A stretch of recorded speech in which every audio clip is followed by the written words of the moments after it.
Welcome to this edition of Reporters. I'm Monty Francis. This week we take you to Afghanistan and Pakistan and examine the plight of the Hazara people. They're among the most persecuted people in the region and face violence on a daily basis. They've even faced mass killings at the hands of the Taliban and the Islamic State group. They made gains when American-led forces overthrew the Taliban government in 2001, but now with peace talks underway between the Taliban and the Afghan government, the Hazaras fear those gains could be lost. This week we're joined by Shazib Wala. Thanks so much for being with us. In just a few moments we'll see a report that you've made with Solène Shelvan-Fioriti and Sonia Ghazali. First off, can you just tell us about the kind of persecution that they're facing in the region? Well, the Hazara population predominantly lives in Afghanistan. There they make around 20% of the total population, living mostly in the central part of the country called Hazara Jat. And in neighboring Pakistan, there is a population of around 600,000 Hazaras. Most of them live in Quetta, the capital of the southwestern province of Balochistan. Hazaras have been victims of discrimination for decades, even centuries. At the beginning of the 20th century, the Afghan king Abdul Rahman called them infidels. And a mass massacre of the Shia minority followed afterwards. Thousands were killed and their lands were plundered. Recently, they have become the prime target of the Afghanistan and Pakistan branch of the Islamic State group that has been able to make strong roots along the border of the neighboring countries. Okay, let's take a look at your report and we'll discuss a little bit more after.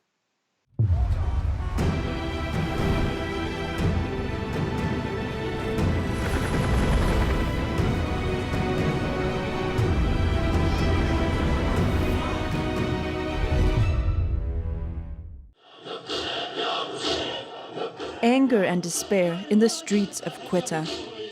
Thousands of Shia Hazaras defy the cold weather for the fourth day to continue their sit-in protest. A few days earlier, 10 coal miners, who were all members of the religious minority, were massacred by the Islamic State group.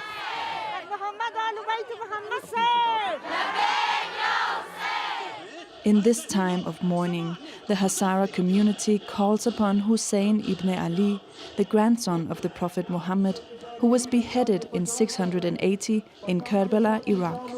He is the inspirer of Shiism and a symbol of martyrdom for the Shias. In these coffins lie the bodies of the victims.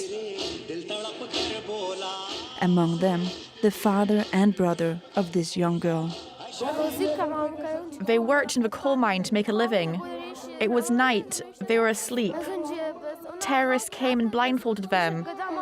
They tied their hands behind their backs, shot them, and slit their throats with knives.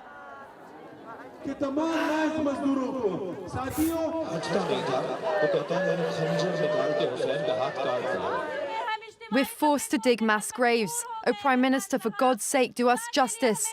We've been sitting here in this terrible cold for 5 nights now. Please, give us justice. Shias are frequent targets in Balochistan, Pakistan's most dangerous province. The Islamic State and the Taliban have strong roots in the region. We pause for prayer and then give the floor back to those who want to speak. Arbab Liaqat Ali is one of the organizers of the protest. Excuse me. Sorry. These are the 11 bodies of the martyrs who were killed brutally. You can see on the photos that they were all young. There were 5 people from the same family. I myself have lost a brother in the past. I have lost friends and relatives. I know the pain of losing someone. But another stage of brutality was reached with these martyrs. They were massacred. A week after the attack, the Pakistani Prime Minister finally came to Quetta to offer his condolences to the families of the victims.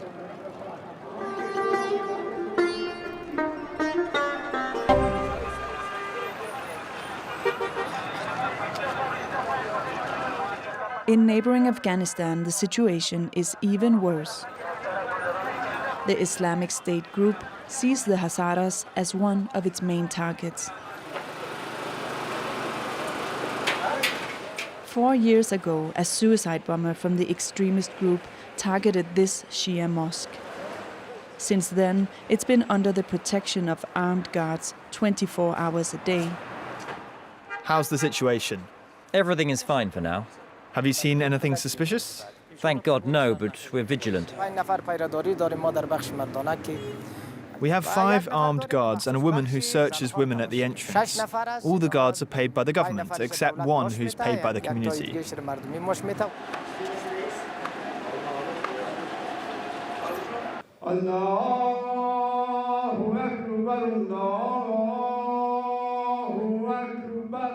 The history of the Hazaras is tainted with abuse. In the 1990s, thousands of Hazaras were massacred under the Taliban regime.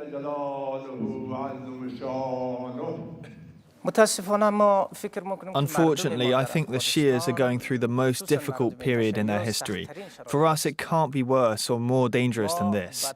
Mosques and religious schools are not safe. Cities and bazaars are not safe. There's no security anywhere.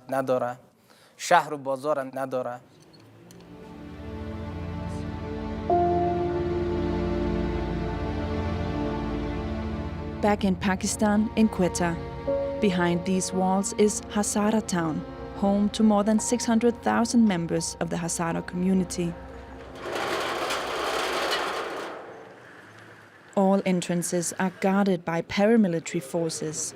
Every vehicle is inspected before entering. The community is cut off from the rest of the city, a ghetto, further isolating the Hazara people. Identity card? Okay, it's okay.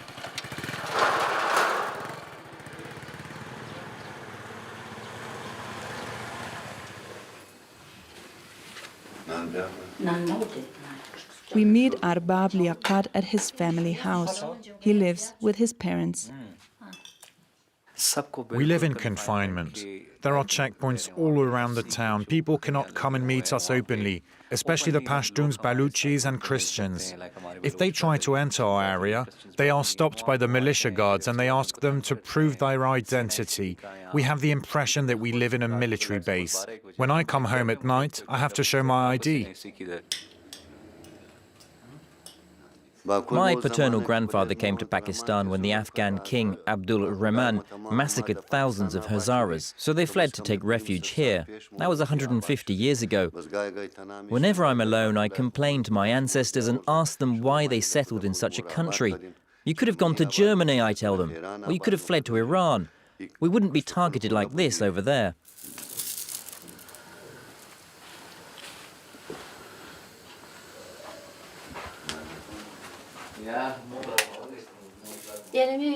I have 5 children, may God protect them. This is Liaqat and this is Sadakat. There were targeted assassinations here. Hazaras were being killed every day, so we sent them abroad.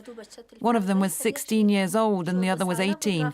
It's been 7 years since they left. I don't know when I'll be able to see my children again. Arbab Liaqat Ali rarely leaves the Hazara enclave.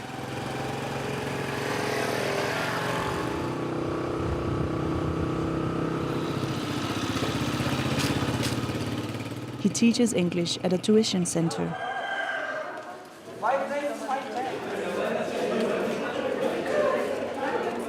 How are you all? The topic that we have today, that is violence. And who produce violence? Extremists. The Hazara ethnic group has a reputation for educating their children, especially young girls. Got it? Fine? That's great. So, we don't have anything except education, because education is something which makes your life brighter. I always tell my students, every dark tunnel has a bright side. Every day is a new day. But for these students, it's not easy to see the light. Now the question comes here. People think that we're worth less than other ethnic groups. Every time we go to government offices to get a passport or identity card, officials discriminate against us and the process is made longer for us, even if we have all the necessary documents. Just beyond the Hazara enclave, Sunni extremist groups openly express their hatred for the Shias. no Hazara dares to venture into this Pashtun majority area of the city.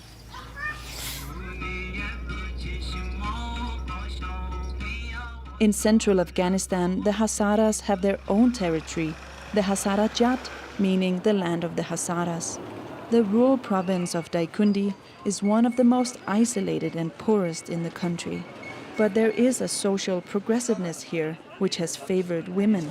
In fact, the head of the provincial council is a woman, something you don't see very often in Afghanistan. Security in the provincial capital is very good. I'm the head of the provincial council and I have no police or bodyguards to protect me. I can interact freely with the people. Security in most of the province is not bad, but in some districts there are problems. As traders who have to travel back and forth to Kabul know all too well. Hello. Hello, Haji. Haji Saeeb, how are you? How's business? Business is not good. Have you heard anything about security outside the capital? The Taliban collect taxes on the road in Jawiz district. Drivers have to pay, they have no choice. They pay between 1,000 and 2,000 Afghanis, between $20 and $30. This representative of a district in the south came to share his concerns with the provincial authorities. Over the last 4 or 5 years, more than 150 civilians, as well as members of the local security forces, have been martyred.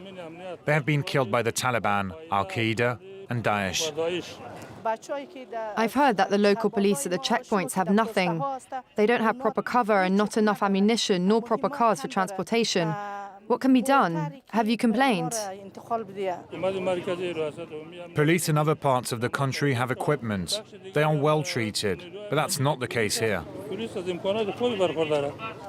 Here at the front line in Pato district, the security of the provincial capital is at stake. It's thanks to Pato that the rest of the province is safe. We've gone several times to the central government for help, but nobody listens to us. Before the Afghan constitution was introduced in 2004, the Hazaras were denied the same rights as other citizens.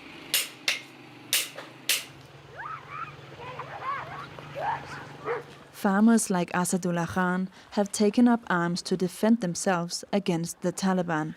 A few years ago, he led a self-defense militia to fight them. He's lived in this house since his property was destroyed by the insurgents. This is my home. I had 20 hectares of land before. I had tons of wheat and corn crops. I had almond trees, apple trees and pomegranate trees as far as the eye can see. Now look at the state it's in. They destroyed everything. At the age of 72, Asadullah Khan wants to take up arms again. I have to fight. I know I'm old. I'm diabetic, but I have to do it.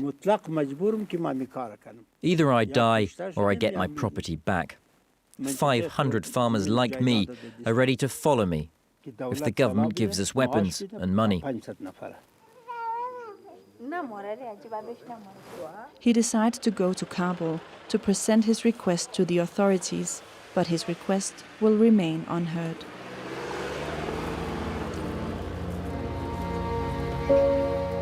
In neighboring Bamiyan, the Hazaras are nervous.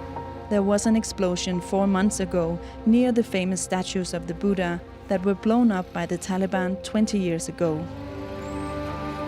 Peace negotiations may be underway to end the war, but the Hazaras, like other minorities, fear that their interests have been forgotten.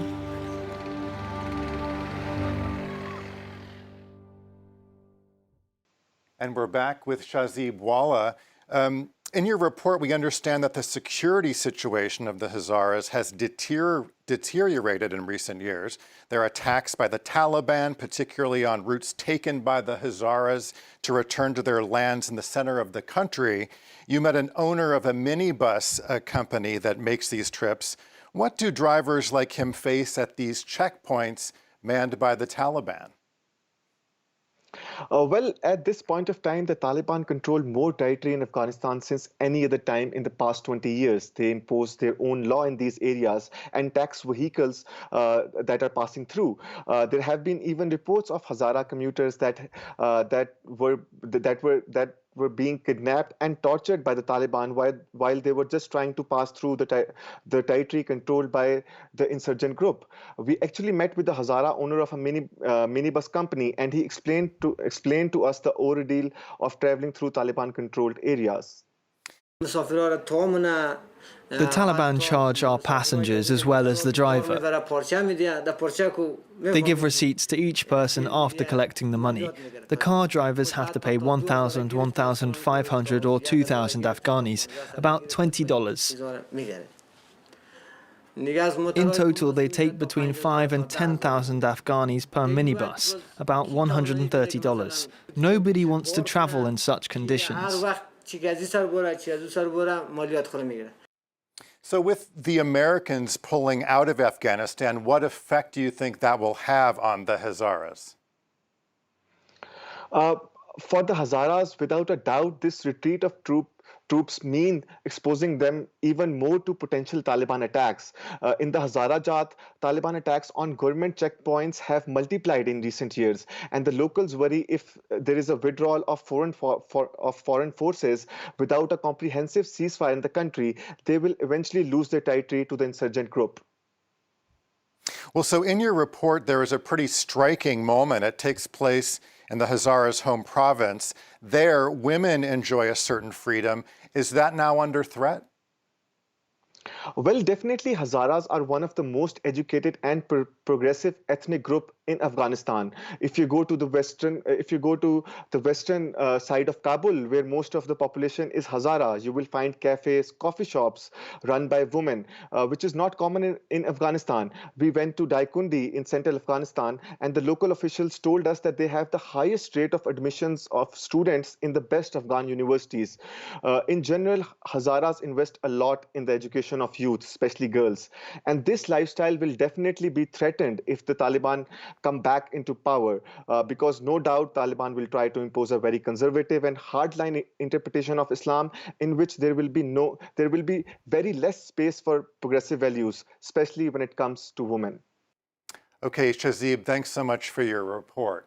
That's it for this week. You can see this and past editions of Reporters on our website, france24.com/en. We'll see you next week. Thanks for joining us.